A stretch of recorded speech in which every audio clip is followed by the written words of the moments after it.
Salut! Bienvenue dans À Cheval, le podcast de l'équitation collaborative. Je suis Morgane, je suis coach en équitation et j'accompagne mes élèves, peu importe leur discipline ou leur niveau équestre, vers plus de collaboration dans leurs échanges avec leur cheval. Si tu es cavalière et que tu es à la recherche de connaissances, de tips, de réflexions ou d'exos pour que ton équitation devienne plus collaborative, alors tu es au bon endroit. Dans ce podcast, je te partage seule ou avec mes invités tout pour t'inspirer et que tu puisses développer l'équitation dont tu rêves avec ton cheval. T'es prête ? Allez hop, à cheval. Bonjour Gwen. Salut. Gwen, on se retrouve aujourd'hui. Je suis hyper contente de te retrouver sur cet épisode de podcast. Je crois que je vais le dire parce que ça va me détendre moi déjà et peut-être que les gens vont le sentir, mais ça fait un moment qu'on parle en off de ce qu'on a envie de proposer aujourd'hui ensemble. Gwen, tu as la particularité d'être la première personne que je réinvite sur le podcast, en dehors de ceux avec qui j'ai fait des séries. Tu es donc là pour la deuxième fois. On avait déjà enregistré un épisode ensemble au début du podcast, l'épisode numéro 7 de mémoire, et qu'on a repassé cet été parce qu'il a fait partie des épisodes les plus écoutés. Donc il est aussi dans le best-of de l'été. Donc certains l'auront peut-être entendu il y a quelques semaines. Je suis hyper contente du coup de te réinviter ici. Avant de commencer, je vais peut-être dire pourquoi j'ai choisi de te réinviter aujourd'hui. Je crois que c'est parce que déjà on a travaillé ensemble à l'époque où tu venais parer mon cheval. Donc toi, je vais faire un petit moment présentation. Tu es podologue et tu aides les gens à la gestion de leurs chevaux pieds nus initialement. Mais la, Exactement. la raison pour laquelle ça a particulièrement matché entre nous, je pense, c'est que au-delà d'être passionné du pied, tu es passionné du cheval et que on a ça en commun. Et on a aussi un petit côté jusque boutiste, l'une et l'autre, qui fait que... J'allais dire exactement le même mot. C'est vrai. Donc, pour comprendre le pied, toi, tu es allé chercher plus haut. Moi, pour comprendre le haut, je suis allée chercher les pieds. Bref, on se retrouve dans tous ces sujets-là. Et finalement, on a des discussions, j'ai envie de dire, passionnées, l'une et l'autre, sur la gestion de nos métiers ou la gestion de certains de nos chevaux en clientèle. Donc, voilà, je crois que principalement, j'avais envie de t'inviter ici pour faire profiter aux gens de nos discussions passionnées parce que je pense qu'il y a beaucoup de si je me permets de le dire comme ça, mais je pense qu'il y a beaucoup de pépites dans ce qu'on s'échange et ça mérite d'être partagé. Donc voilà, pour tout ça, bienvenue et merci d'être là aujourd'hui. Eh bien, merci à toi de m'avoir réinvité. Je suis à la fois flattée et honorée. Comme beaucoup d'épisodes, on a des thèmes généraux sur ce qu'on a envie de partager aujourd'hui, mais ça sera avant tout une conversation. Donc là, tout de suite, je suis pas complètement sûre de savoir exactement où on va aller. Je pense que les sujets, ils vont se lever tout au cours de cette conversation et j'ai hâte justement de voir là où ça va nous mener. Pour commencer, Gwen, est-ce que tu peux nous dire, peut-être te présenter un peu plus spécifiquement, je te dis podologue, mais est-ce que tu peux nous dire comment toi tu te présentes dans ton métier et peut-être la façon dont tu as choisi de l'exercer aujourd'hui? Ouais, avec plaisir. Alors, généralement, je me présente aussi comme podologue équin. J'avoue que c'est un terme que j'aime beaucoup parce que derrière la podologie, les gens font facilement le lien avec le reste du corps. Ok.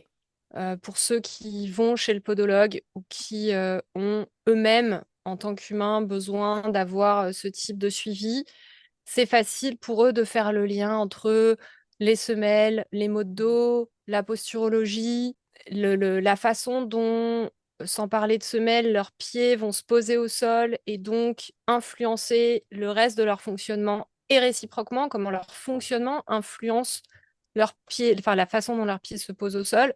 Donc, c'est quelque chose qui est très simple pour eux à lier avec ce qu'ils ont devant eux quand ils regardent leurs chevaux.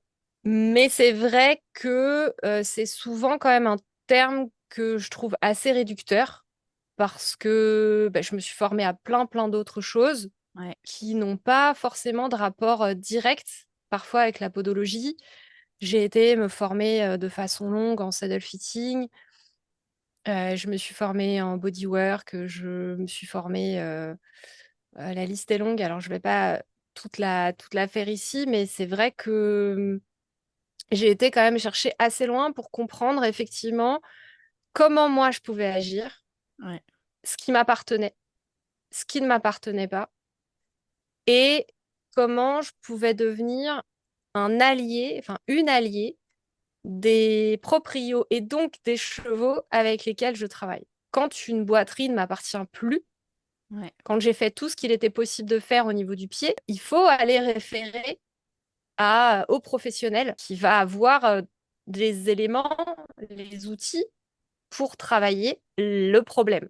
Ouais. Que ce soit le veto, l'ostéo, le prof, enfin, ou le moniteur, ou le coach formé en bioméca, formé en comportement, etc.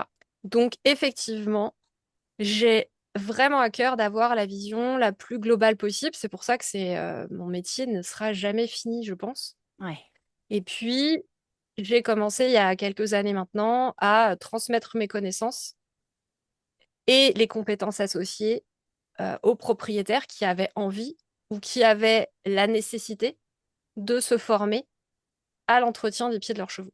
Donc ça, pour moi, cette transmission, elle est hyper importante. Ça fait partie des valeurs qui sous-tendent mon métier. J'aime ces discussions auprès des chevaux, avec leurs propriétaires, Mm. dans le but d'améliorer la vie domestique de nos chevaux. Hyper intéressant. Tiens, peut-être que j'ai envie de te poser cette question-là. Du coup, toi, tu as une approche, je vais le dire comme ça, tu vois, globale de la gestion du pied, dans la Oui. globalité du cheval, quoi. Euh, Est-ce que tu peux me dire, peut-être, tu vois, tes clients, à partir de quand eux, ils se posent ces questions-là? Tu vois, est-ce que c'est assez instinctif? Tu vas chez des gens que tu connais ni d'Ève ni d'Adam, par exemple, la première fois que tu y vas, et ils ont déjà tu vois, cette vision-là, en se disant, bah évidemment que mon pied, c'est... Ou est-ce qu'il y a parfois des moments, tu vois, où tu sens que ça y est, quand ils ont tel problème ou telle réflexion, là, ils se posent la question de ce qui vient du pied ou ce qui vient du reste? Honnêtement, c'est des profils très différents. Ouais. Je peux autant aller chez des gens qui vont déjà être sensibles à un certain nombre de connaissances, Ouais. soit parce qu'ils s'y intéressent, soit parce que les pros avec lesquels ils travaillent s'y intéressent. Mm. Et donc, on va avoir un dialogue immédiatement assez fluide et assez intéressant parce que on va pouvoir discuter de nos connaissances communes Ouais. et de ce qu'on voit sur le cheval. Mais je peux aussi avoir des clients qui sont complètement néophytes Ok. dans la vision globale et qui m'appellent que pour les pieds. Et c'est hyper intéressant pour moi. C'est vraiment aussi très, très enrichissant de pouvoir discuter avec eux, voir d'où ils partent, sur quoi ils s'appuient d'ores et déjà pour construire leurs connaissances et de pouvoir les aider à augmenter leur champ de connaissances et de compétences, de lecture, d'information, parce que c'est très important pour moi de ne pas être le seul canal d'information. Je trouve que ce serait assez... Je manquerais peut-être un peu d'éthique en me plaçant comme celle qui sait. J'adore. Alors qu'en fait, je ne sais que ce que je sais aujourd'hui Hmm. et c'est pas forcément ce que je vais savoir demain, ni... et demain, je saurai peut-être complètement autre chose. Ouais. Donc, ça va être... ça, c'est hyper intéressant pour moi de, de voir comment les gens vont réagir par rapport à ça. Ouais. Est-ce que ouais, ce que j'entends et j'aime bien, moi je mets souvent cette phrase derrière ça, c'est que moi dans ces moments-là, j'ai l'impression de planter des graines. Oui, c'est exactement ça. Et après, les gens, ils saisissent ou ils saisissent pas. Oui, c'est exactement ça. Planter des graines. Ouais. C'est et surtout voir comment les gens vont construire leur pensée autour de ça. Hmm. Et comment ça va devenir tout à coup très engageant pour eux en rentrant dans le système de leur cheval Ouais. par le biais que moi je peux observer qui sont les pieds, Ouais. d'accord, par ce petit prisme-là, et de voir comment ils vont construire toute une compréhension. C'est passionnant en fait, Ouais. de voir comment tout à coup l'humain qu'on est Ouais. va prendre la mesure de l'immensité de l'individu qui est en face de soi, Hmm. qui est un cheval, puisque c'est les chevaux dont on parle aujourd'hui, et de comment ça va être euh, construit, comment tout à coup la relation va se construire aussi sur la compréhension qu'ils vont avoir des pieds et du mouvement de leurs chevaux, Ouais. comment ils vont aller chercher plus loin dans le bien-être. C'est passionnant. Et Ouais. c'est surtout très, ouais, je vais le dire, c'est très satisfaisant. Ouais. Non pas parce que j'ai mis une pierre à l'édifice, mais simplement parce que il y a deux individus pardon, qui vont connecter, Ouais. qui vont se rencontrer à un moment dans une compréhension mutuelle. Ouais. Et moi, c'est par les pieds. Bon, Ouais. c'est peut-être pas très sexy dit comme ça, mais en fait, c'est passionnant, c'est hyper enrichissant. Ouais. J'ai envie de te poser cette question-là, Gwen. Il y a un truc, alors ceux qui ont écouté le premier épisode de podcast s'en souviendront peut-être, mais moi, il y a un truc chez toi qui m'a marqué quand on travaillait ensemble et que tu parais les pieds de mon cheval, c'est que au pied de mon cheval, tu as su dire que quelque chose au-dessus avait changé dans le fonctionnement. Euh, et du coup, j'ai envie de te poser la question, peut-être, moi je rigole souvent en disant, Gwen, à tout moment, un jour, j'ai envie de créer un webinaire tu sais, il y a des gens qui lisent dans les lignes de la main, j'ai envie de faire un truc avec Gwen et qu'elle lise dans les lignes des pieds des chevaux. Parce qu'en fait, les infos que tu prends dans les pieds, c'est assez dingue. Moi, ça m'a toujours, toujours trouvé ça assez fou. Et j'ai envie de dire que maintenant que on discute beaucoup, que tu m'as formée et tout ça, là où je suis hyper contente, c'est qu'il y a des infos que moi j'arrive à prendre aussi dans les pieds des chevaux. Mais est-ce que tu peux nous dire peut-être, tu vois, à quoi, c'est quoi tes points de repère dans le pied peut-être pour,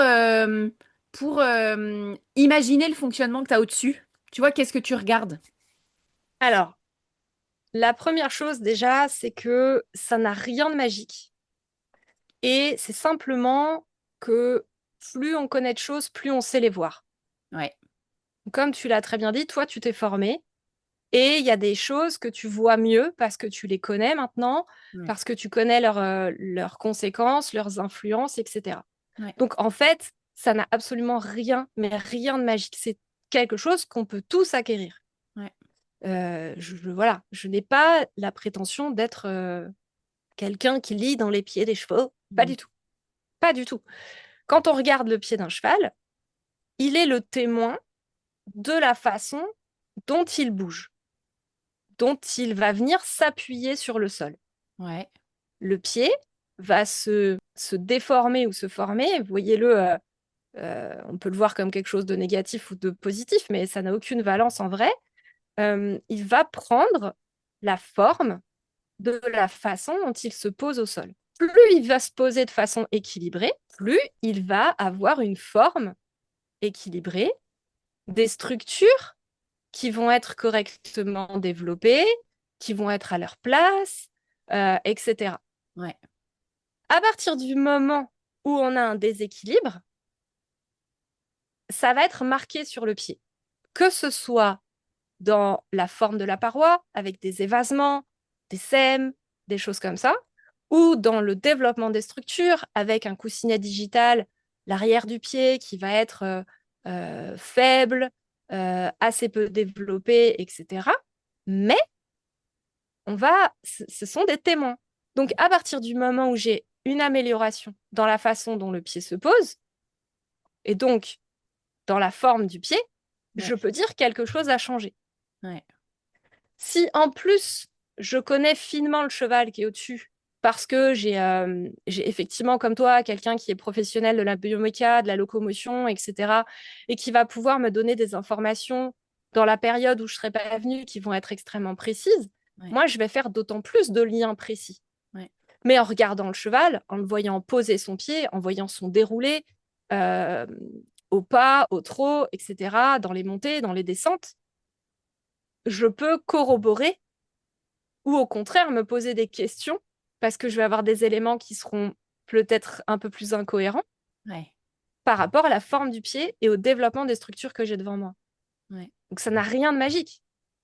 Les proportions aussi dans le pied sont hyper importantes.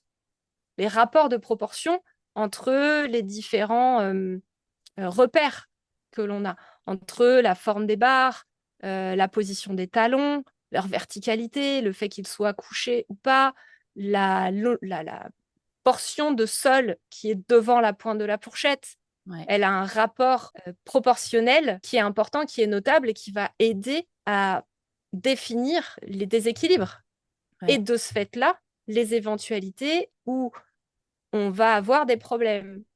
Mais parfois, le pied est une conséquence et parfois il est une cause. C'est là où ça devient compliqué.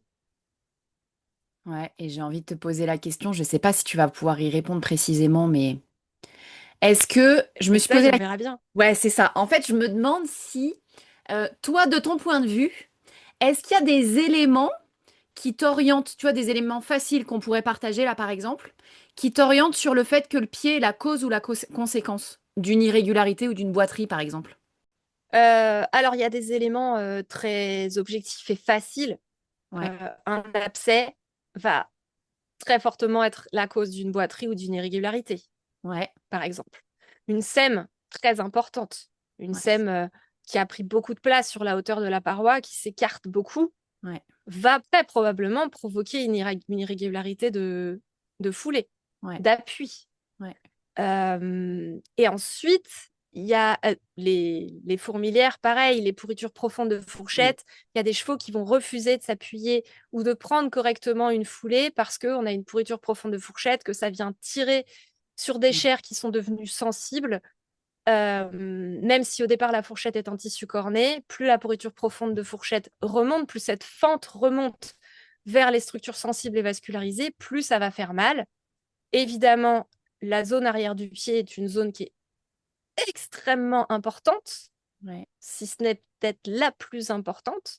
Et de ce fait-là, ça, c'est des éléments objectifs qui vont dire j'ai un souci, Ouais. qui Donc ça, peut ce que... expliquer la boiterie ou Ok. l'irrégularité. Donc Mais là, vas-y, fini. ça peut aussi être une conséquence.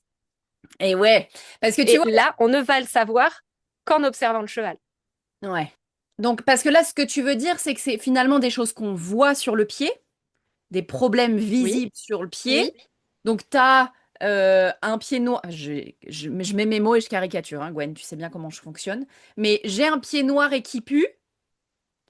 Avec cette fente, tu vois, de la pourriture profonde de fourchette, et en plus mon cheval boite de ce pied-là, bah en fait je fais le lien entre ben mon pied est noir, il pue, la fente remonte, mon cheval boite oui. de ce pied, de ce pied-là, donc il y a des chances que ça ait un lien. Une grande sème Quand où il bien faut... même quand bien même ce serait pas, quand bien même ce serait le fait que ce pied-là se pose moins bien parce qu'il y a des blocages plus hauts qui fait que on a eu l'apparition d'un certain nombre de problèmes directement sur les structures du pied, Ouais, quand bien même le fait de soigner, d'améliorer la condition de ces structures va permettre de limiter mais ouais, la dégradation de la boiterie plus haut ou de l'inconfort plus haut. En tout cas, de limiter l'inconfort plus haut pour limiter la boiterie, quoi qu'il arrive. Maintenant, par exemple, si on prend les évasements, ouais, où là, on est déjà plus dans le flou. ouais. Est-ce que tu peux Parce que, expliquer pardon, pour ceux qui savent pas ouais, ce que c'est qu'un évasement, à quoi ça ressemble, qu'est-ce que c'est? absolument. Un évasement, quand on regarde la paroi, c'est une partie de la paroi qui va sortir de la symétrie. Ok, Donc, on va avoir une zone qui va s'évaser, qui va comme glisser ouais, qui va être dissymétrique par rapport au reste du pied. Donc ça ouais, peut être en interne, ça peut être donc ça peut être vers la partie intérieure du pied, donc vers le cheval, ou vers la partie extérieure, c'est-à-dire à l'extérieur du cheval, ou même en pince. On peut ouais. avoir des évasements en pince, des pinces trop longues, ces sont des évasements. Et là, c'est déjà plus compliqué parce que on va avoir les fameux profils d'aplomb, cagneux, panard, etc. On va dire, bah oui, mon cheval, il est cagneux, donc c'est normal qu'il y ait un évasement en interne. Mon cheval, il est panard, donc ça va être un évasement en externe. Oui, mais Ouais. pourquoi il est cagneux? Pourquoi il est panard? Est-ce que c'est une fatalité? Est-ce que ça doit être corrigé? Est-ce que ça peut être corrigé? J'adore. Ça fait le lien direct. Là, en ce moment, je parle beaucoup de l'expérience bioméca où je parle des aplombs. Des aplombs, la différence entre la conformation et la posture. Oui, Et c'est exactement le sujet avec Cagneux et Panard, c'est est-ce qu'on est sur une histoire de conformation ou est-ce qu'on est sur une histoire de posture? Donc, est-ce qu'on est sur un truc de structurel, genre, encore une fois, je vais caricaturer et grossir les traits, mais tu vois, au niveau du boulet, mon articulation fait que le pied tourne. Tu vois, l'articulation est construite telle que oui, ça tu as une tourne à partir rotation. de, t'as Ouais. une Mm. rotation à partir du boulet. Bah là, on est plutôt sur quelque chose de structurel et du coup, bah, peut-être que là, moi j'aurais tendance à me dire que sur le pied, on va pas essayer de redresser le pied parce que tu le redresseras jusqu'au boulet et après tu vas foutre le bordel plus haut. Ou est-ce qu'on est sur un membre, par exemple, qui tourne au global, où là on peut se dire que peut-être qu'on a des structures musculaires au-dessus qui sont peut-être limitées et à ce moment-là, peut-être que ça aura plus un intérêt de modifier le pied au départ, le parage au départ. Oui, et encore, là, Ouais. je pourrais mettre des limitations, en tout cas des bémols, parce que il va falloir objectiver tout ça.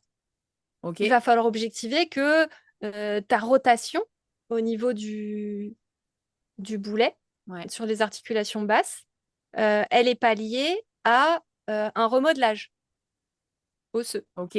ou à de l'arthrose. Ouais. Et donc Ouais. quelque chose sur lequel on aura du mal à agir. Ta rotation de tout le membre, il faudra vérifier que c'est pas lié à un ECVM, donc une malformation au niveau des vertèbres basses, Ouais. des cervicales basses, pardon, ou à un trauma qui Ouais. aurait pu limiter et adapter la locomotion. Donc il va falloir objectiver tout ça Ouais. pour savoir si, oui ou non, ce que l'on va choisir faire ce que l'on va choisir de faire, pardon, dans un objectif de correction Ouais. est envisageable pour l'individu et son corps devant nous. Ouais. Parce que si on lui demande, si on lui propose de faire quelque chose qui va se faire sur une structure complètement adaptée, est-ce qu'on va pas plutôt aller à la dégradation? Tout ça, c'est des questions qui sont nécessaires de se poser et qui sous-tendent aussi tout le travail euh, avec d'autres professionnels. Bah ouais. Le veto pour objectiver, notamment, avec de l'imagerie, les bilans locomoteurs, tout ce qui va tenir des thérapies manuelles, etc., pour aller déconstruire un peu comme dans Shrek, pour aller peler l'oignon jusqu'à ce pas forcément qu'on trouve la cause primaire, mais qu'on s'arrête à une cause qui nous donne des informations dont on puisse se servir dans l'intérêt Ouais. de l'individu cheval qui est devant nous. Ok. Parce que, en tout cas, dans ma pratique, c'est l'objectif et c'est quelque chose que j'essaie de mettre systématiquement au centre de ma pratique, c'est l'intérêt de l'individu cheval qui est devant moi. Et du coup, j'ai envie de te poser la question là, Gwen, parce que en vrai, maintenant, si on parle de la vraie vie, en vrai, on n'a pas un seul pied parfait. T'en as jamais. T'as toujours des évasements, des trucs, des machins, une dissymétrie euh, qui peut être minime, tu vois. Mais en vrai, pas, enfin, comme moi, Hmm. tu vois, en bioméca, j'arrête pas de dire que en vrai, un cheval 100% régulier dans 100% de ses foulées, ça n'existe pas. Euh, Il y a toujours une problématique. Tu parles d'objectiver, donc peut-être de faire des radios, par exemple, ou de discuter avec d'autres pros, des Hmm. ostéos, des choses comme ça. Euh, pour autant, à quel moment la lumière, elle s'allume pour se dire qu'on a besoin d'aller jusque-là? Parce que, tu vois, peut-être que, en fait, là, j'imagine que la grande majorité des chevaux que tu vois, tu fais pas intervenir enfin, tu veux dire, on va pas radiographier tous les chevaux qu'on va parer à chaque fois qu'on les part. Euh, J'adorerais. ouais, j'avoue, j'avoue. En le disant, je me suis dit, mais si, en fait, Gwen, on va être à deux doigts de passer de faire nos études veto pour pouvoir avoir, Juste pour faire des radios. juste Ouais. pour faire de la radio. Mais tu vois, est-ce que toi, tu as un point, un moment, euh, ce que, ce que je cherche là, c'est pour les gens qui nous écoutent et qui ont effectivement un évasement sur leurs pieds, à quel moment ils se disent, bof, tu vois, c'est un évasement, mais c'est un évasement, ou à quel moment ils se disent, là, il va falloir aller chercher la cause, tu vois? Il y a plein de façons de répondre à cette question parce qu'il y a énormément de cas différents. Tout va dépendre de l'activité du cheval Ouais. et de ce qu'on va lui demander dans sa vie avec les humains. Tout va dépendre de sa capacité à se mouvoir en fonction de cette particularité. Ok. Si on prend les événements du fait qu'il soit panard ou cagneux et que ça entraîne des évasements, ce qui n'est pas toujours le cas. Oui. Mais il va falloir, quand on a un évasement qui n'est pas réglé uniquement par un parage adapté et équilibré, il va falloir aller se poser la question de la locomotion du cheval. Pourquoi est-ce que simplement un parage équilibré ne permet pas au cheval de régler sa foulée pour qu'elle soit à tel point efficace qu'on n'ait plus cet évasement qui arrive? Qu'est-ce qui le gêne pour qu'il pose plutôt l'externe ou plutôt l'interne de son pied? Plutôt le côté médial, plutôt le côté latéral en premier? Pourquoi il va mettre de la charge ici et là, etc. À partir du moment où, en théorie, quand on est attentif ou qu'on a un objectif avec le cheval en question, l'objectif peut être de lui offrir la meilleure vie de cheval domestique de pré qui soit, hein, Ouais. c'est OK. On va devoir aller exclure que ce problème est pathologique pour se dire, OK, bah, en fait, on ne peut rien y faire vraiment pour plein de raisons différentes. De l'arthrose, du remodelage, un accident, un problème au moment de la naissance, etc. Ouais.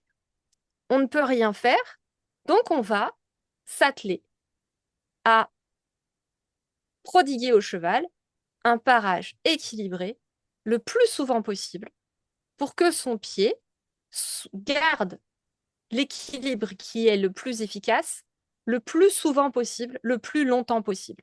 Maintenant, sur des chevaux qui vont faire du travail équestre, Ouais. il va être important de savoir pourquoi on a un évasement ici, donc pourquoi on a des reports de charge qui sont déséquilibrés, parce que ça va probablement avoir des conséquences extrêmement visibles, moins visibles, en fonction de qui regarde le cheval, de ce qu'il est en train de faire, parce qu'il y a des exercices qui conviendront mieux à telle ou telle main, etc.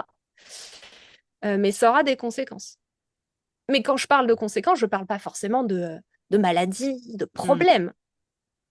La conséquence, pour moi, c'est, tel que le dit le mot, c'est quelque chose qui arrive à cause d'une cause. Ouais. Voilà, on a une cause, une conséquence. Bon, bah, si un cheval est cagneux, il y a de fortes chances qu'il mette l'externe de son pied en premier, etc., etc.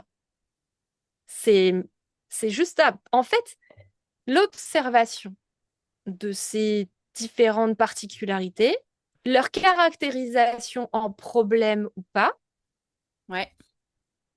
va permettre, à mon sens, de voir réellement le cheval dans sa globalité, de commencer à être attentif au mouvement de son corps. Ouais. Et on sait à quel point chez nos chevaux domestiques, le mouvement est souvent pas suffisant. Oui. Alors que il est absolument essentiel à tout le fonctionnement du cheval, Mm. de la tête à la queue, des pieds jusqu'au dos. Et pouvoir permettre à un cheval d'avoir un mouvement le plus fluide, le plus efficace possible dans sa condition à un instant T, ça reste, à mon sens, l'une des missions du responsable de cheval, Ouais. du gardien de cheval. J'adore ce que tu dis parce que il y a plein de tirettes Mais sur lesquelles j'ai envie de c'est tirer. dur, hein, c'est super dur. Attention, hein, c'est Ouais. pas facile. Et il y a des fois où on flanche et il y a des fois où on ne sait plus quel sens jouer, ni qui appeler, etc. C'est super dur. Ouais. Je veux dire, la charge décisionnelle la fatigue décisionnelle qui pèse sur un ou une propriétaire de chevaux, elle est énorme. Ouais. Énorme. Elle peut être énorme. Mais tu vois, moi, ce que ça m'appelle, c'est que, en fait, ce que je trouve hyper intéressant dans ce que tu dis, c'est, et ce que j'entends, tu m'arrêtes si je me trompe, mais c'est finalement à quel moment on considère que cet évasement, par exemple, euh, devient un problème. Certains vont se dire, ils ont un cheval de près. Et ils vont se dire, oh là là, il y a un évasement, je veux savoir d'où il vient cet évasement. Et à ce moment-là, ils veulent investiguer, ils investiguent, c'est cool. Il y en a qui vont voir l'évasement et se dire, bon, bah, tant qu'il engendre, enfin, tant que j'ai pas de boiterie sur ce membre, par exemple, je vais pas considérer ça comme un problème. Donc il y a un vrai, et c'est là où il y a aussi le profil de l'humain derrière, c'est que il y a des profils de gens qui vont voir beaucoup de problèmes là où tu donnes le même cheval à quelqu'un d'autre qui va pas forcément considérer ça comme des problèmes. C'est là que je trouve ça hyper intéressant. Et Moi, j'aime bien éviter de dire problème. Et dans ces cas-là, je parle de choses notables. C'est-à-dire exactement. que je note qu'il y a un évasement. Exact. J'observe qu'il y a un évasement. Ouais. Je regarde si au bout de 2, 3, 4 parages, il a réduit ou pas. Et si il reste tel quel, si il se dégrade, Ouais. euh, là, moi, si je regarde que le pied, je vais me dire, il faut aller chercher plus loin, il faut savoir pourquoi. Ouais. Parfois, c'est simplement parce que le terrain a changé et que le cheval s'est adapté et que voilà, point. Ouais. Ouais. Mais parfois, c'est aussi parce que on a une dégradation plus haut. Ouais. Euh, Alors, la frontière entre problème et simplement bah, le cheval, il est comme ça, Ouais. elle appartient à celui qui regarde, Et ouais. effectivement. J'ai une question parce qu'il y a un des trucs qui est particulièrement intéressant chez toi, je trouve, c'est que tu es intéressé par des sujets en global, en globalité. Donc toi, tu es spécialisé sur la gestion du cheval pieds nus. Pour autant, tu t'intéresses aussi beaucoup au sujet de la maréchalerie. Tu regardes ce qui se fait, enfin, etc. Donc on peut aussi parler de ce point de vue-là avec toi. Euh, j'ai envie de te poser cette question-là. L'équilibre du pied, les évasements, etc. Est-ce que on les voit, tu vois, est-ce qu'ils sont plus présents sur des chevaux pieds nus que sur des chevaux ferrés? L'inverse. Est-ce que finalement l'orthèse, toi tu parles souvent d'orthèse, donc j'ai envie de dire l'outil, tu vois, ou le truc qu'on met sous le pied quand on met un truc sous le pied, euh, joue un rôle, tu vois, là-dessus. Est-ce que ça augmente par exemple les déséquilibres, ça les réduit? Qu'est-ce que tu penses de ça? Est-ce qu'un déséquilibre sur un pied, tu le vois pareil sur un cheval pieds nus qu'un cheval ferré, ou est-ce qu'il y a des différences? Alors, encore une fois, tout va dépendre de l'objectif du professionnel qui va venir. Qu'on soit Ouais, sur du parage ou que ce soit quelqu'un qui a choisi podo ou maréchal, hein, peu importe. Enfin, l'un n'est pas antagoniste de l'autre pour moi. Euh, Ça va dépendre de ce que va chercher à faire le professionnel. ouais, Soit il va avoir un parage correctif ouais, et l'utilisation d'une orthèse à but correctif, ouais, soit il va avoir une action d'accompagnement ouais. de la déformation Ok. Donc et là, tu ou parles. une pose d'orthèse de la déformation. Ouais. Donc Donc, ça veut dire que je vais observer, et je pense que n'importe quel professionnel, quelle que soit sa formation, enfin, va observer des déséquilibres sur des chevaux pieds nus comme sur des chevaux ferrés. Il oui. suffit de regarder l'usure des fers, elle est rarement, Hmm. ça, évidemment que ça arrive qu'elle soit symétrique, encore heureux, mais elle est rarement parfaitement symétrique. D'abord Ouais, parce que aucun cheval ne l'est parfaitement, et ensuite parce que ça va vraiment aussi dépendre des choix qu'on a fait quand on a paré ou ferré. Il y a des parages qui sont très correctifs au sens où on va vouloir rajouter ou laisser de la matière là où on veut en laisser et en enlever là où on voudrait en enlever, ouais, etc., etc. C'est pareil pour le fer. enfin, le faire. C'est pareil pour l'orthèse, parce qu'on peut, je dis faire, mais on peut parler des semelles en plastique aussi. Euh, on peut travailler l'orthèse de telle sorte à lui donner une forme qui soit correctrice ou pas. Ouais. Et encore une fois, ça va être aux professionnels de se poser la question et de travailler avec le propriétaire pour se dire, est-ce que cette correction est vertueuse? Ouais. Est-ce qu'elle doit être artificielle? C'est-à-dire, je décide aujourd'hui de corriger, Ouais. ou est-ce que en maintenant un parage équilibré assez souvent, assez longtemps, qui dit parage équilibré dit ferrure équilibrée. Enfin, je veux dire, Ouais. quand on colle une orthèse, enfin, quand on place une orthèse sous le pied du cheval, on la place sur un parage. Ouais. C'est le début de l'opération. Ouais. Donc, si le parage est déséquilibré, quoi qu'on fasse derrière, ce sera déséquilibré. Qu'on mette rien, qu'on mette une chaussure, qu'on mette une orthèse, qu'on la modifie ou pas, voilà. Ouais. On travaillera sur une feuille qui n'est pas neutre. Ouais. Qu'on mette des clous, qu'on mette Est-ce que tu veux qu'on la colle. colle, peu importe. Ouais. Le pied sera déséquilibré, le parage sera déséquilibré. Ouais. Donc, à partir de là, on va permettre d'avoir un pied équilibré à partir du moment où le parage sera équilibré. Si on pense que, et à mon sens, c'est quand même la première intention qu'on devrait avoir, parce que le but, c'est de ne pas nuire et c'est de faire le moins possible. Ouais. Ça peut être hyper mal interprété ce que je suis en train de dire. Mais le but, c'est de modifier très petit par très petit, sans traumatiser, Hmm. sans violenter, sans brutaliser l'organisme, le corps dans sa fonction, pour lui garder le maximum de fonctions systématiquement. Ouais. Et c'est super compliqué, quel que soit le professionnel, encore une fois. Hein. C'est un jeu d'équilibriste permanent. C'est une pression permanente. Donc, perso, je commencerai par d'abord proposer un parage équilibré assez souvent, assez longtemps. Si ça ne change rien, effectivement, là, à moins il y a toujours plein de précautions à prendre au départ, mais à moins d'avoir un warning dès le départ, là, Hmm. oui, effectivement, il va falloir investiguer.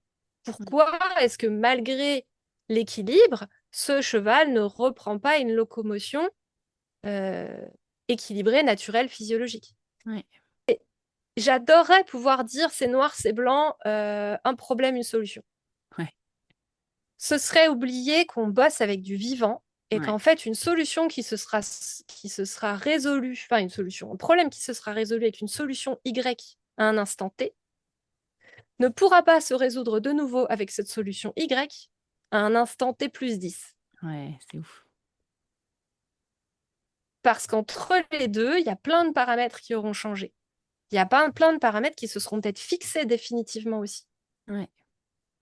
C'est hyper intéressant ce que tu dis et c'est un des trucs que moi j'avais particulièrement aimé avec toi quand on bossait ensemble parce que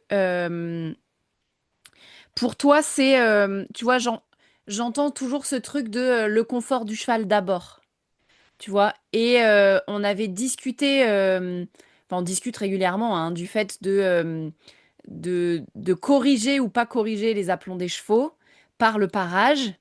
Euh, et toi, tu as un vrai truc de faire attention à ce que le cheval soit bien dans ses pieds, même juste après le parage.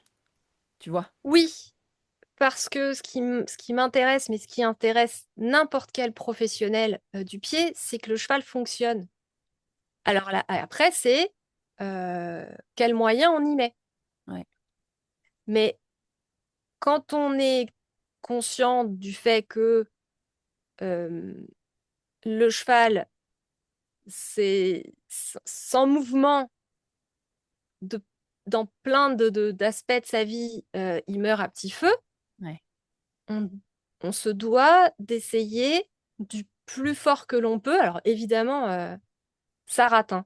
Ouais. Parfois, ça rate. Et c'est super frustrant. Et il faut comprendre pourquoi. Et c'est super frustrant parce que parfois, on ne comprend pas pourquoi. Ouais. Euh, mais il faut essayer de garder cette fonction. Et ça veut dire que il va falloir euh, agir avec certains paramètres. Ouais. Par exemple, quand on me dit mon cheval, il est sensible à préparage. D'accord. Pourquoi? Ouais. Est-ce que c'est parce que ses structures sont trop affaiblies pour supporter un parage équilibré? Auquel cas, est-ce qu'on peut questionner l'intervalle de parage? Parce que oui, le cheval va être bien quand il aura 1,5 cm de corne en plus, mais quand le pied est trop long, les structures n'ont plus leur fonction physiologique au top. Elles sont plus stimulées telles qu'elles sont conçues pour. Ouais. Donc peut-être qu'on peut s'interroger sur faire un parage moins, alors agressif, c'est pas le terme, mais moins jusqu'au boutiste, Ouais. retirer moins, plus souvent,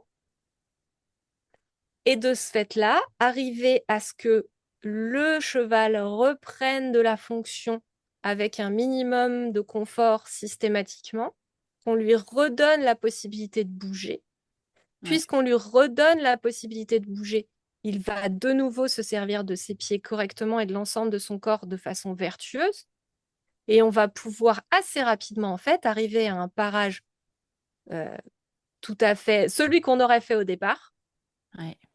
si on ne s'était pas posé toutes ces questions, mais avec du confort. J'adore.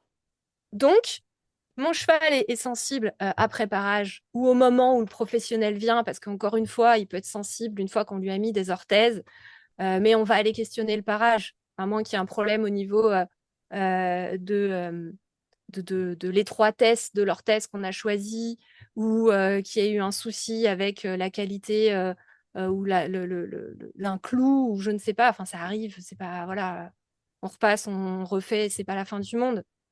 Euh, mais ce que je veux dire par là, c'est que on peut avoir des sensibilités, mais il faut les questionner. Ouais.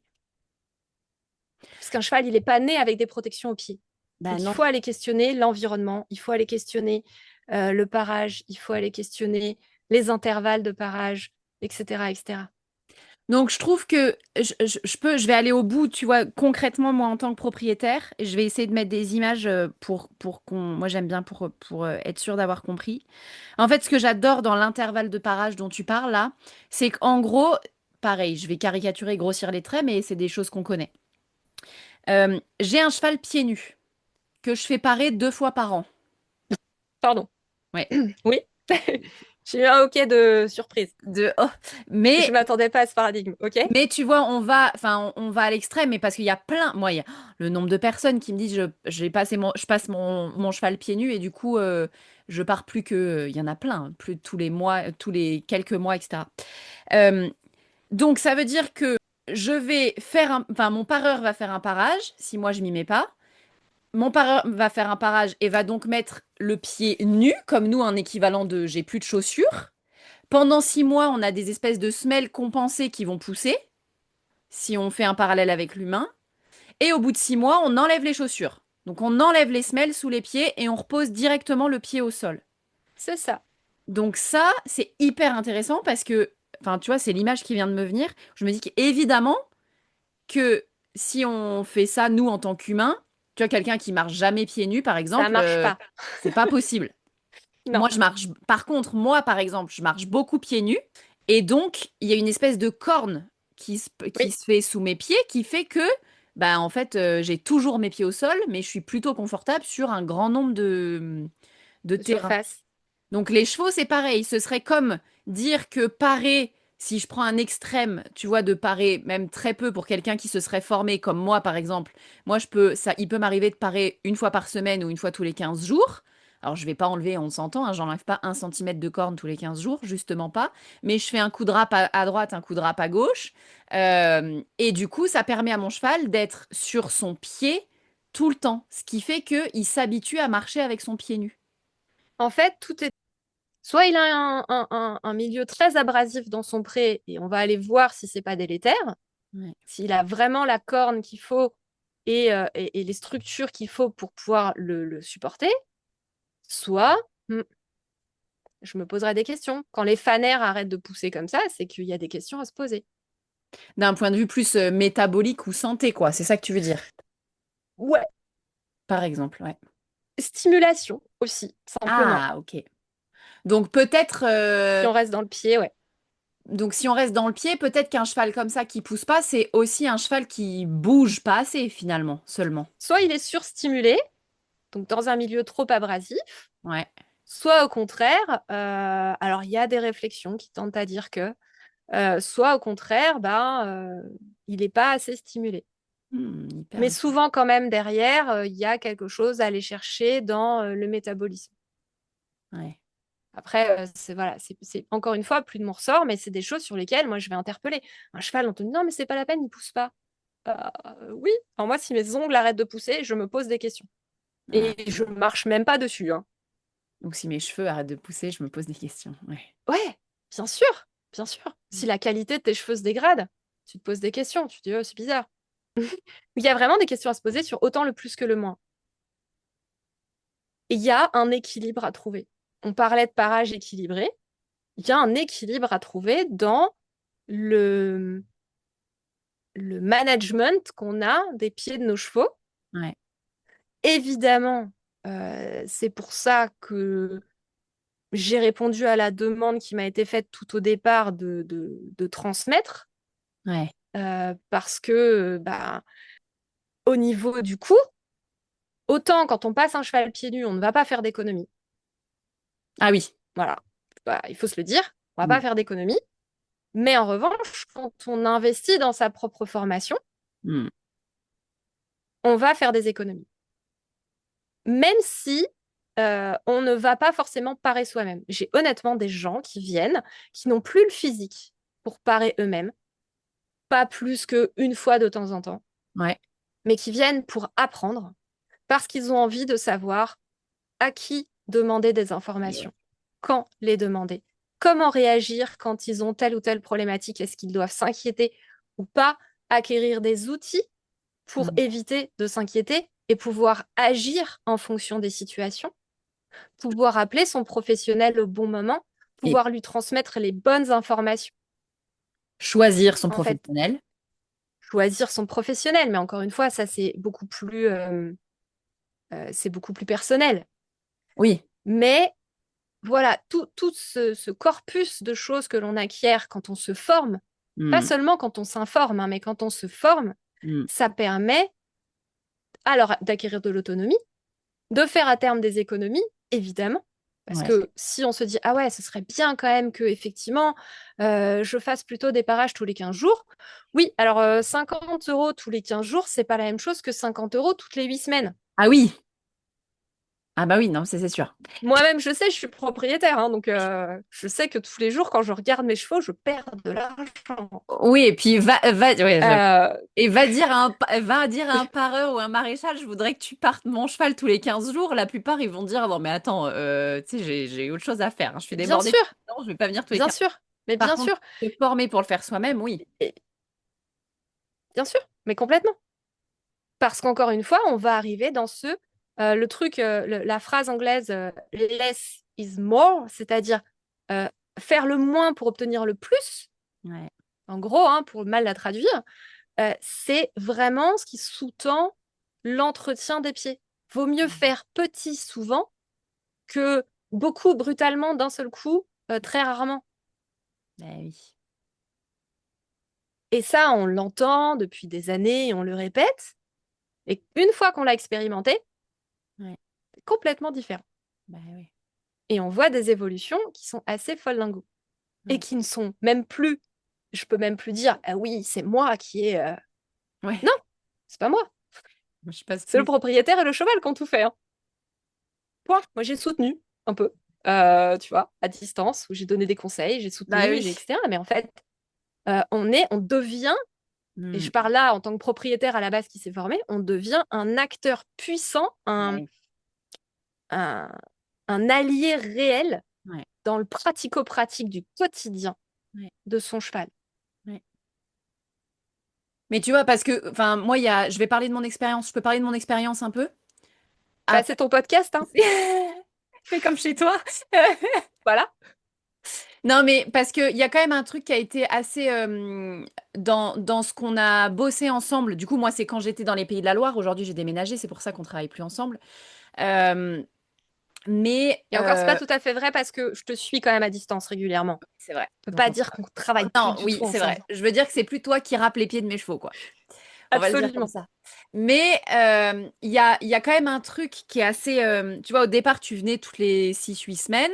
Ouais. Tu faisais le parage. Et puis à un moment, je me suis formée. Tu m'as fait la jolie surprise à la fin de ta formation de dire, eh ben maintenant, je viens plus. J'ai dit quoi?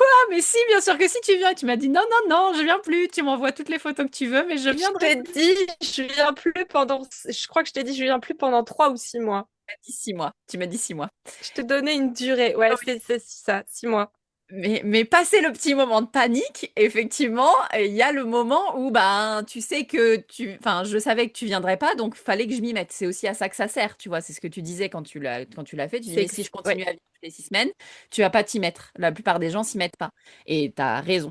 Donc on est passé de un parage par une pareuse pro toutes les 6 semaines à un parage tous les 15 jours par moi-même et un passage tous les 6 mois. Et finalement, les pieds, eh ben, ils vivaient mieux, quoi.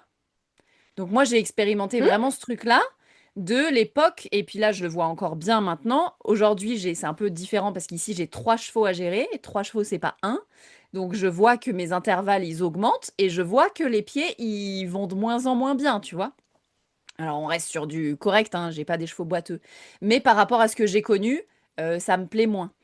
Euh, il y a un truc qui est, ça c'est assez ouf. Et moi, il y a un truc que j'ai envie, peut-être un petit témoignage que j'ai envie de faire perso en tant que cavalière. C'est que moi, avant de te rencontrer, avant de me former avec toi, pour moi, le pied, c'était une nébuleuse que je comprenais pas trop et à laquelle j'avais l'impression de pas avoir accès. Là où aujourd'hui, je me dis vraiment, en fait, c'est pas si compliqué. Tu vois, une fois qu'on a les repères, en vrai, j'ai jamais fait de kata avec mon cheval. J'ai jamais mis mon cheval boiteux. Tu vois, il y a pas de, j'ai pas l'impression de faire de mal à mon cheval. Pour autant, c'est moi qui le gère au quotidien. Et donc, c'est aussi un peu ça que j'ai envie de partager aujourd'hui. C'est à tous les gens qui, même s'ils n'ont pas l'intention de se mettre à parer leurs chevaux aussi régulièrement que moi, ce truc d'avoir accès à l'information, mine de rien, ça donne un espèce de pouvoir sur le confort et le bien-être de nos chevaux qui est assez dingue, quoi. Au niveau des pieds, au niveau de partout, en Ah, mais vrai. c'est ça le but de la transmission. Ouais, Le but de la transmission, c'est d'accompagner les gens vers la prise de responsabilité au sens très noble du terme. ouais, C'est d'accompagner les gens dans le, la capacité quotidienne, se sentir capable, se sentir muni et plus démuni. ouais. Et quand tu dis, je vous annonce en fin de stage que vous ne me voyez plus pendant 6 mois pour ceux et celles qui sont mes clients, ça ne veut pas dire que je vous laisse tout seul. Ah non. Derrière, je vous accompagne, vous me transmettez absolument toutes les questions que vous voulez. C'est une hotline, hein. Ouais, ouais. Et c'est hyper important pour moi de pouvoir continuer à vous suivre, vous aiguiller, voire repasser si vraiment il y a un problème. Mais en Ouais. général, c'est très, très rare. Mais effectivement, il y a cette période où, hélas, on n'a pas d'autre solution que de se dire, et maintenant, je suis presque tout seul Ouais. et je vais devoir y aller vraiment si je veux faire quelque chose de tout ce que j'ai appris Ouais. pendant la formation que j'ai suivie. Ouais. Mais c'est comme ça dans toutes les formations. Ouais. Si tu Oui. mets pas en pratique ce que tu as appris, au final, Ça a aucun tu sens as du tout. appris pour apprendre, tu vois, c'est tout. Mais Ouais. vous n'êtes pas tout seul. Même encore aujourd'hui, voilà, régulièrement, on communique sur les pieds de tes chevaux, plus ou Oui. moins régulièrement en fonction des problématiques. Ouais. Euh, mais c'est effectivement un moment un peu angoissant où il va falloir y aller, mais Ouais. aussi un moment super euh, satisfaisant Ouais. parce que tout à coup, on met en place, on expérimente une nouvelle connaissance, une nouvelle Ouais. compétence et on se rend compte qu'effectivement, le pied, c'est pas si nébuleux que ça. C'est une Ouais. grosse machine. C'est extrêmement fin comme mécanique. C'est drôlement bien conçu, Ouais. mais c'est pas très compliqué. Ouais. Une fois qu'on sait prendre ses repères, une fois qu'on connaît les grandes structures, à quoi elles servent, en tant que propriétaire, parce qu'encore une fois, on n'est pas là pour devenir professionnel. Ouais. En revanche, on devient des alliés de nos chevaux et on devient des alliés de nos professionnels.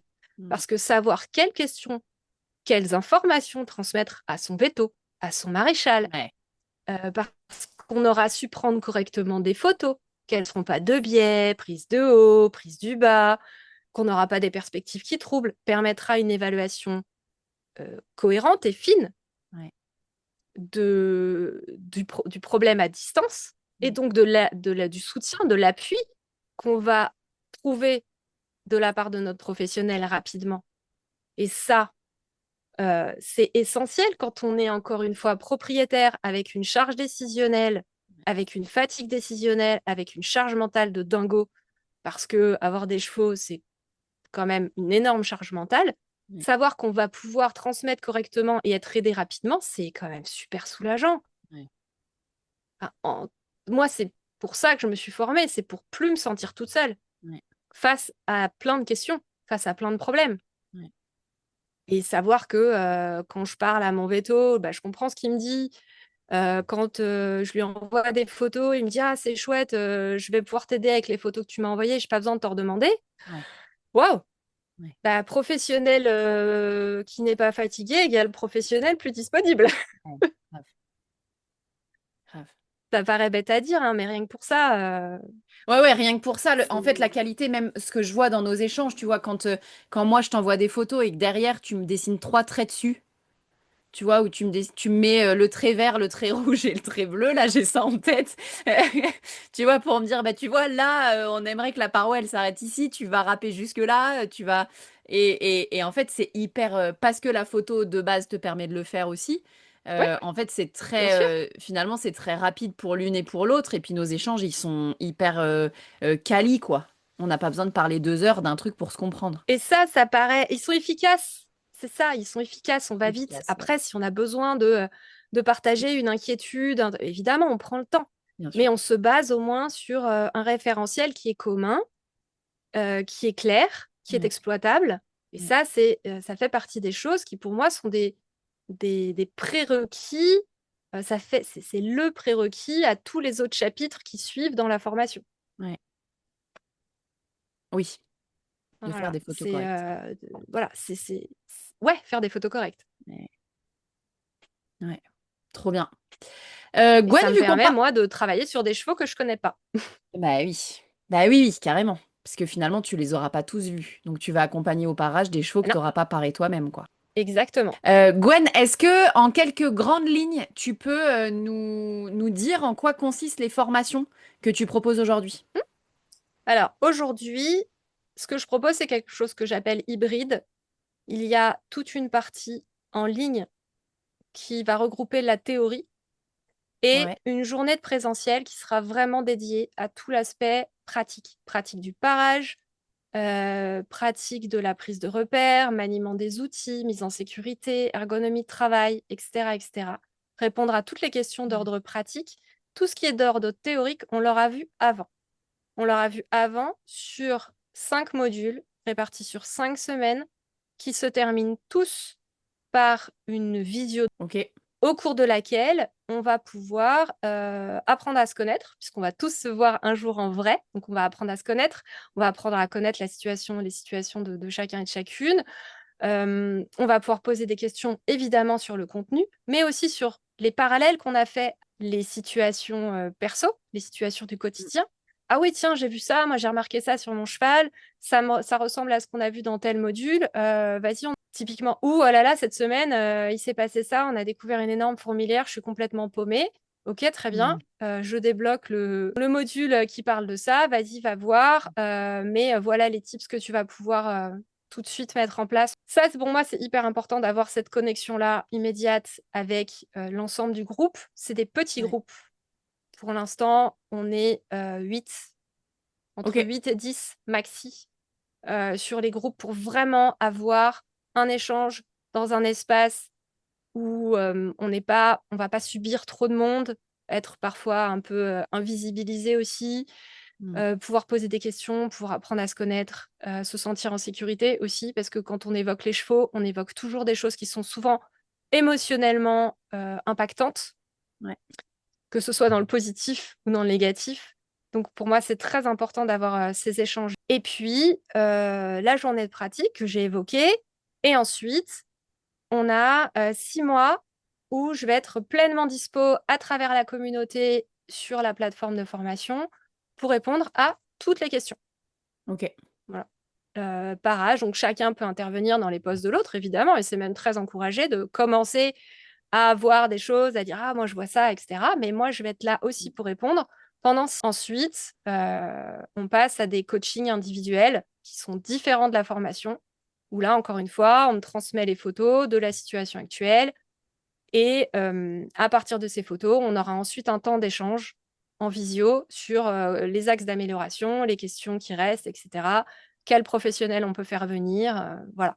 Mais ça, c'est des coachings Ok. en distanciel qui sont différents. Pour la partie formation, Ouais. voilà en quoi elle se compose. Voilà de quoi elle se compose.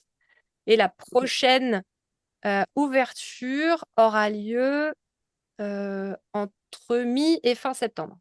Il y aura probablement un early Ok. bird mi-septembre et pour une journée de pratique en novembre. Fin octobre, début novembre. Ok. Trop bien. Donc, si on choisit de... C'est trop bien. Parce que du coup, ça veut dire que si on choisit de partir avec toi sur la formation au mois de septembre, bah, au mois de novembre, on est capable de parer les pieds de notre cheval, quoi. De Ah ouais, commencer pour en tout l'hiver, cas. c'est bon, bien sûr. À part, en fait, la seule façon d'échouer à n'importe quelle formation, mais encore plus à une formation en parage, d'entretien, c'est de Ouais. ne pas faire. Même si on faisait des erreurs, et ça va Ouais. arriver, et c'est Ouais. chiant, les erreurs. On n'aime pas faire des erreurs. Et c'est Ouais. OK. Mais c'est aussi comme ça qu'on va faire un certain nombre d'apprentissages. Même si on va faire des erreurs, eh ben, au moins on aura fait quelque chose. Et quand on Ouais. débute, on a tellement peur de mal faire qu'on ne va jamais assez loin, quoi qu'il arrive, dans les repères, etc. On se dit, on laisse Ouais. toujours un peu avant le repère. On se dit, ah, non, je vais laisser une petite marge de sécu. Ouais. Donc, c'est OK de faire des erreurs. Et je suis là, moi, pour vous accompagner, en fait, pour accompagner les apprenants dans la gestion de leurs erreurs. Mais Ouais. c'est aussi comme ça qu'on va apprendre, Ouais. tous. C'est ce que tu disais qui était enfin une des grandes peurs des gens qui commencent qui commencent à parer leurs chevaux, c'est de mettre leurs chevaux boiteux.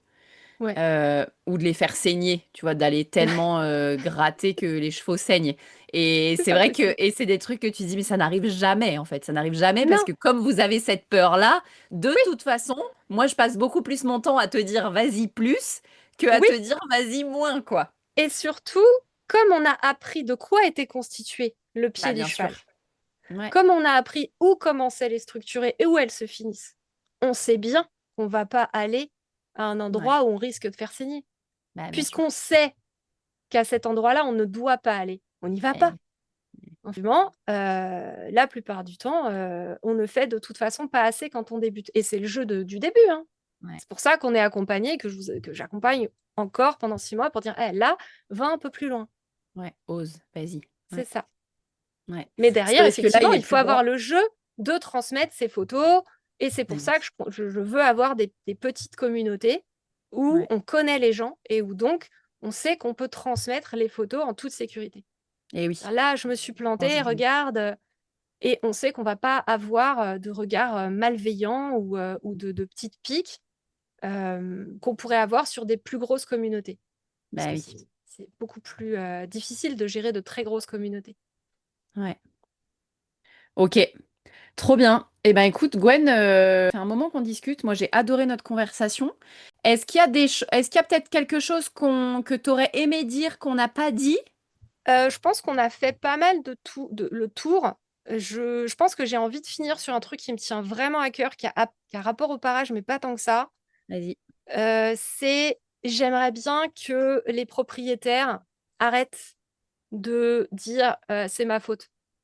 Tant que vous n'êtes pas réveillé le matin en vous disant consciemment je vais aller faire du mal à mon cheval parce que j'ai envie de briser la moralité, c'est pas de votre Ouais. faute. vous en êtes Mmh. responsable. C'est pas de votre faute. Et à partir du moment où on fait ce distinguo dans la tête entre puisque je suis responsable, je peux agir, au lieu de la posture passive du fautif, celui qu'on va Mmh. mettre au coin parce qu'il a fauté, je trouve que on reprend les rênes de pas mal de trucs. Et notamment avec le fait de commencer à entretenir les pieds de son cheval ou à aller voir en tout cas de ce qui se passe de ce côté-là. Et donc, arrêter de se culpabiliser et prenons nos responsabilités avec tout ce qu'elles ont de grandiose, autant dans le bon comme dans le pas bon. Mais à partir du moment où on prend ses responsabilités, on devient acteur. Donc, Mmh. soyez acteur. Trouvez une façon d'être acteur ou actrice. Merci, j'ai envie de rebondir, mais j'y vais pas. J'y vais pas. J'y vais pas. Mais merci, merci parce que c'est tellement quelque chose qu'on partage aussi et qui est important pour toi comme pour moi. C'est aussi pour ça que je t'ai réinvité dans ce podcast, qu'on travaille ensemble, que je parle de tes formations aussi ouvertement parce que vraiment je conseille aux gens d'y aller. Parce que, elles sont hyper quali. On apprend plein de trucs. T'es quelqu'un de passionné, donc on va pas se mentir, quand on discute, toi et moi, le sujet, il va au-delà de la biomécanique et du pied, hein. Et du coup, on peut aussi, tu vois, discuter d'autres sujets avec toi qui ont un lien dans les formations avec le pied, évidemment. Mais on peut aussi, enfin bref, aller plus loin que ça. Donc, il y a de la qualité, mais il y a aussi, tout ça, c'est permis par le fait que il y a la sécurité émotionnelle qui permet de le Bah, faire. en tout cas, c'est mon objectif. Ouais. Ouais, ouais, c'est ça. Et moi, c'est quelque chose qu'on partage et qui est important pour l'une comme pour l'autre, c'est de dire aux gens, mais un peu venez comme vous êtes, quoi.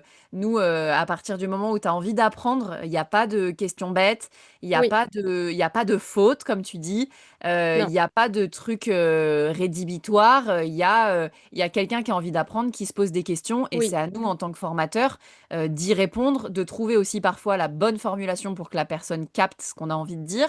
Euh, absolument. Tu vois, il y a pas que, chez moi, il y a jamais de personne, la fameuse personne qui comprend rien. Moi, il y en a plein qui me disent, mais moi, j'ai toujours été celle qui comprenait rien.